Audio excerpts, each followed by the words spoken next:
រស់កម្ពុជាពួកយើងនាំគ្នាអបអទីក្រុងភ្លើងពណ៌លំអសំរងឆើតឆាយ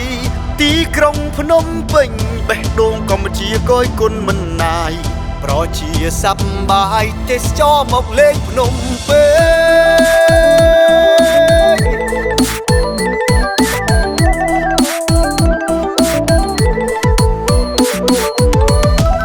វិញមានឈ្នះ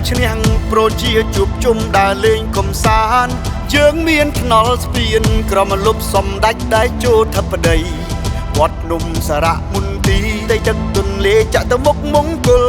ភ្នំពេញមណ្ឌលក្រុងនៃស្នាមញញឹមខ្មែរទៅលេងកំសាន្តវត្តទីចុងសប្តាហ៍យើងនាំគ្នាដើរភ្លក់អាហារយើងរាំលេងកំសាន្តសប្បាយល្បែងប្រជាប្រិយលេងមិនចិនណាយយើងដើរលេងសប្បាយទល់ភ្លឺហើយយើងកុំភ្លេចហាត់ប្រាណល្ងាចជីទូកលេងកំសាន្តជួបជុំមហាគ្រួសារខ្មែ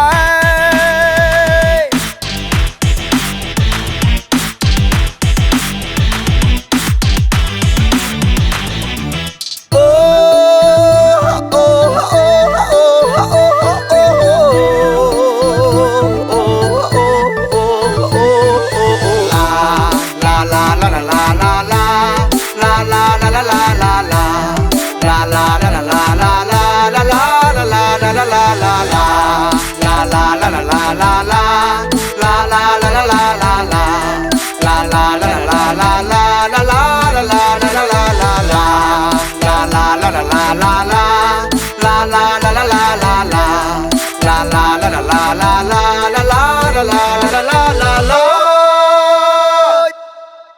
បងប្អូនយើងនាំគ្នាសប្បាយប្រស្រីទាំងឡាយក្អង្កាយជួបជុំមកពីចិនឆ្ងាយព្រឹកពេញសូមស្វាគមន៍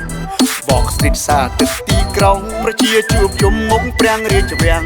ពីសិល្បៈសំដែងប្រចាំទីនេះគឺជារាជធានីភ្នំពេញ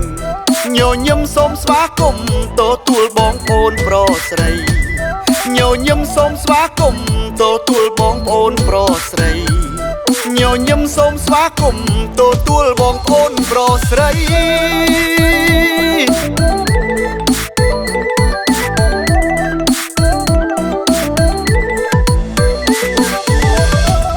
វិញមានឈ្នះប្រជាជួបជុំដើរលេងកំសាន្តយើងមានថ្នល់ស្ពានក្រមលុបសំដាច់ដែលចូលធិបតីវត្តភ្នំសារៈមន្ទីរដីទឹកទន្លេចាក់ទៅមុខមង្គលភ្នំពេញមណ្ឌលក្រុងនៃស្នាមញញឹមខ្មែរទៅលេងកំសាន្តវត្តទីចុងសប្តាហ៍យើងនាំគ្នាដើរភ្លក់អាហារយើងរាំលេងកំសាន្តសប្បាយល្បែងប្រជាប្រិយលេងមិនចិនណាយយើងដើរលេងសប្បាយទល់ភ្លឺហើយយើងកុំភ្លេចហាត់ប្រាណល្ងាចជីទូកលេងកំសាន្តជួបជុំមហាគ្រួសារខ្មែរ